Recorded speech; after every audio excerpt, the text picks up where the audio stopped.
Bismillahirrahmanirrahim. Assalamualaikum warahmatullahi wabarakatuh. Bersua dalam berita perdana malam ini, saya Husin Ismail. Saya Umi Masitas Osman. Berita-berita utama malam ini.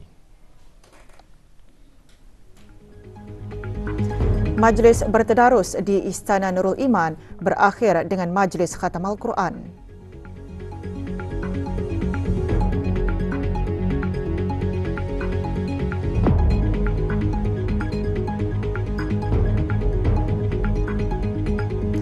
Anugerah BIKTA meningkatkan kepelbagaian dan daya saing produk yang mampu menembusi pasaran luar negara.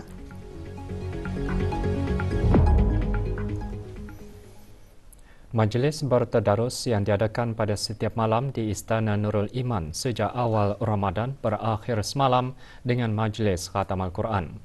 Majlis diadakan di Baitur Rahmah Istana Nurul Iman. Majlis berlangsung di hadapan Yang Amat Mulia Pengiran Lela Cetria Sahibul Najabah Pengiran Anak Haji Abdul Aziz bin Pengiran Jaya Negara Pengiran Haji Abu Bakar.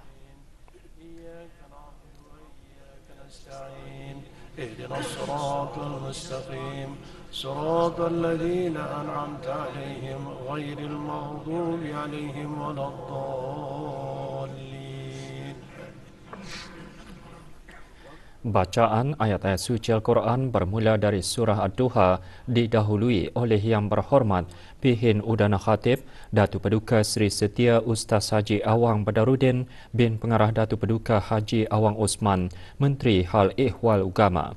Majlis disusuli dengan bacaan takhtim dan tahlil. Doa khatam dibacakan oleh Yang Berhormat Pihin Orang Kaya Paduka Seri Utama Datu Paduka Seri Setia Haji Awang Salim bin Haji Besar. Dikir Marhaban dipimpin oleh Yang Dimuliakan Berkawan Pihin Khatib Datu Paduka Awang Haji Majaya bin Ibrahim.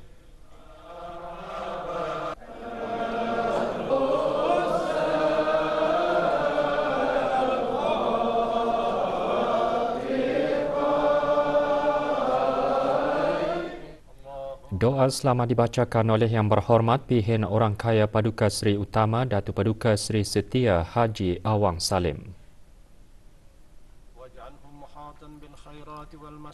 Juga hadir Yang Amat Mulia Pengiran-Pengiran Cetria, Menteri-Menteri Kabinet, Ahli-Ahli Majlis-Majlis Mesyuarat, Timbalan-Timbalan Menteri, Pengiran-Pengiran Peranakan, Pihin-Pihin Mantri dan Mantri-Mantri bertauliah.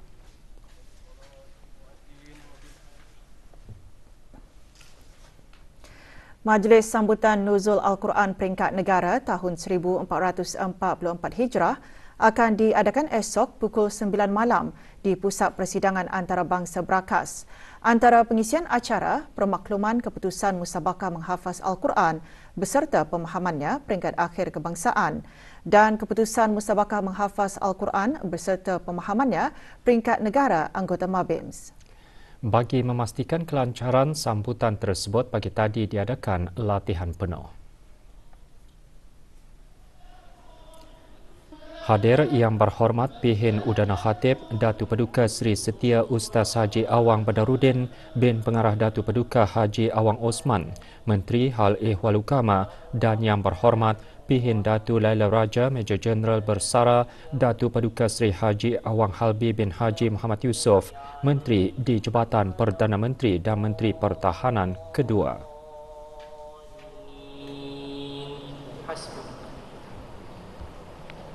Tema pada tahun ini menyentuh mengenai peranan seorang Muslim dalam menghadapi dugaan dan ujian dengan bersabar, berikhtiar, bertawakal dan berdoa, berpandukan petunjuk Al-Quran yang merupakan pegangan dan suluh kepada umat Islam. Jadi Al-Quran itu bukan saja sebagai petunjuk, malah ia adalah penawar kepada hamba-hamba yang beriman. Musabakah menghafaz Al-Quran berserta pemahamannya peringkat negara anggota Mabim setahun 1444 Hijrah diteruskan lagi hari ini bagi kategori menghafaz 30 juz Al-Quran berserta pemahaman juz 24. 3 orang peserta dari negara Brunei Darussalam, Malaysia dan Republik Indonesia memperdengarkan hafazan masing-masing. Musabakah berlangsung di Pusat Persidangan Antarabangsa Brakas. Innahu ana Allahul Azizul Hakim. Hadir yang berhormat Datuk Seri Setia Dr. Awang Haji Muhammad Amin Liu bin Abdullah, Menteri di Jabatan Perdana Menteri dan Menteri Kewangan dan Ekonomi kedua. Musabakah merupakan salah satu projek dewi tahunan Kementerian Hal Ehwal Agama yang antara lain bertujuan untuk menyemarakkan Hari-Hari Kebesaran Islam. Pengumuman keputusan musabakah dan penyampaian hadiah bagi para peserta akan diadakan pada Majlis Sambutan Nuzul Al-Quran peringkat negara malam esok.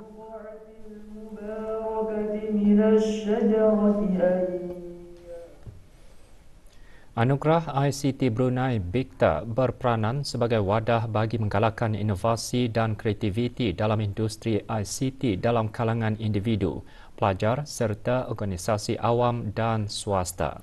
Sejak hampir 20 tahun mengadakan BIKTA, dapat dilihat penyertaan yang menggalakkan dari tahun ke tahun termasuk dalam kalangan pelajar sekolah-sekolah di bawah Kementerian Pendidikan dan Kementerian Hal Ehwal Agama. Pelancarannya disempurnakan oleh Pengiran Datuk Seri Paduka Haji Muhammad Tashim bin Pengiran Haji Hassan, Timbalan Menteri Hal Ehwal Agama. Pada tahun ini, BIKTA membawa tema Negara Pintar Melalui Transformasi Digital. Terdahulu, Awang Haji Muhammad Nazri bin Haji Muhammad Yusof, Setiausaha Tetap Kementerian Pengangkutan dan Infokomunikasi, dalam ucapannya berkata, kepelbagaian dalam produk yang dipertandingkan serta kebolehan peserta dalam mengetengahkan produk mereka juga meningkat. Tahap daya saing produk BIKTA juga berkembang baik dengan ada yang mampu menembusi pasaran tempatan dan luar negara. Tarikh akhir penghantaran penyertaan pada 31 Ogos 2023. Jualan kuih muih raya belia sedang berlangsung di Pusat Belia di Ibu Negara. Ikuti bahan beritanya selepas ini bersama dengan bahan berita lainnya.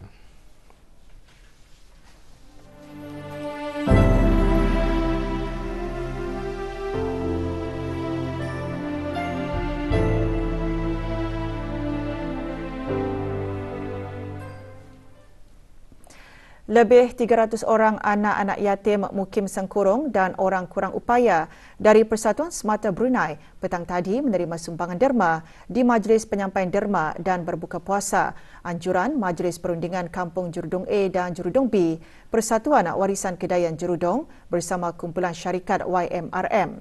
Majlis berlangsung di Dewan Kemasyarakatan Mukim Sengkurung. Hadir yang dimuliakan Pihin Datu Pekermajaya Major Jeneral Bersara Datuk Paduka Seri Muhammad Tawih bin Abdullah.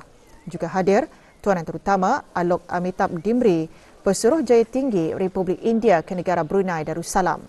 Majlis merupakan aktiviti kemasyarakatan tahunan kumpulan syarikat YMRM bagi membantu anak-anak yatim, fakir miskin, orang kurang upaya, warga emas, ibu-ibu tunggal serta anak-anak autisma dalam sama-sama memberikan mereka peluang kemeriahan menyambut kedatangan Aidilfitri.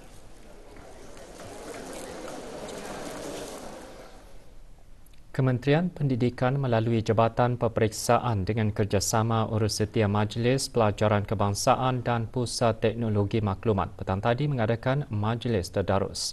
Majlis berlangsung di Masjid Universiti Brunei Darussalam UBD.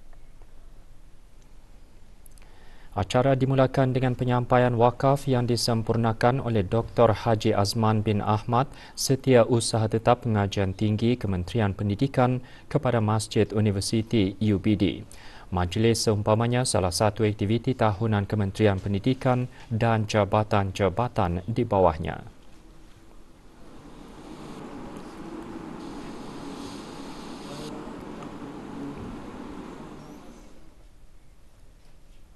Pusat Ihsan Al-Amirah Al-Hajah Mariam akan mempunyai sebuah sekolah khas pertama di negara ini yang dikhaskan untuk penuntut-penuntut berkeperluan khas. Sekolah dinamakan Sekolah Al-Amirah Al-Hajah Mariam nanti akan dapat menempatkan 200 orang kanak-kanak berkeperluan khas tahun 1 hingga tahun 6 dan akan memberikan kurikulum khas bagi kanak-kanak berkeperluan khas tersebut. Majlis Kesyukuran perletakan batu asas bagi pembinaan bangunan sekolah berkenaan di Kampung Bangkurong diadakan pagi tadi. Majlis diselajurkan dengan Majlis Khatam Al-Quran. Juga diadakan penyampaian derma kepada anak-anak kurang berkemampuan oleh penderma terdiri daripada syarikat-syarikat, persendirian dan kaki tangan dan ibu bapa penuntut Pusat Ihsan. Jumlah kos perbelanjaan bagi pembinaan sekolah berkenaan berjumlah RM879,000.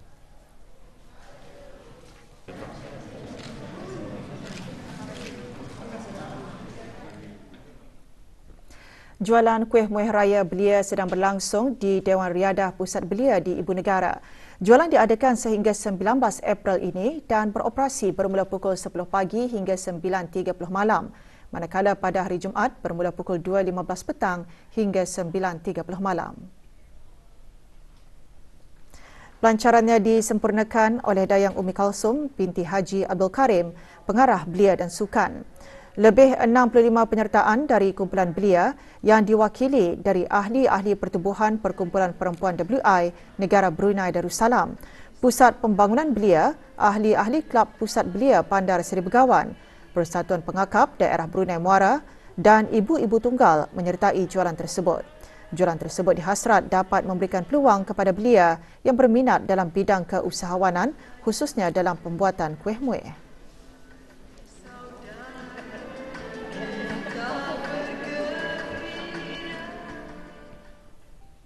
5 pelajar dan seorang tenaga pengajar dari Pusat Tingkatan 6 Blyth berlepas ke Amerika Syarikat petang tadi untuk menyertai program kepimpinan belia Asia Tenggara CYLP tahun ini.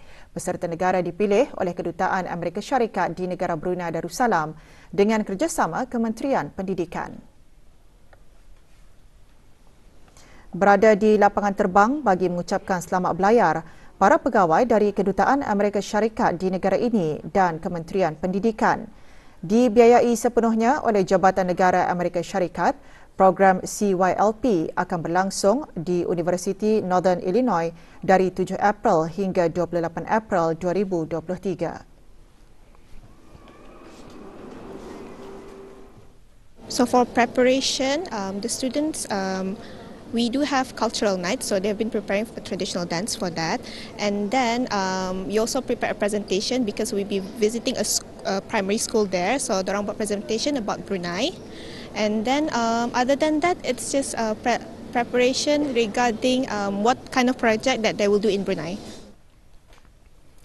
10 buah keluarga yang kurang berkemampuan di daerah Tutong berpeluang mendapatkan barang keperluan asas bagi persiapan Hari Raya di bawah inisiatif Let's Give Back This Ramadan. Inisiatif tahunan Bank Baiduri itu diadakan di sebuah kompleks di daerah Tutong kemarin.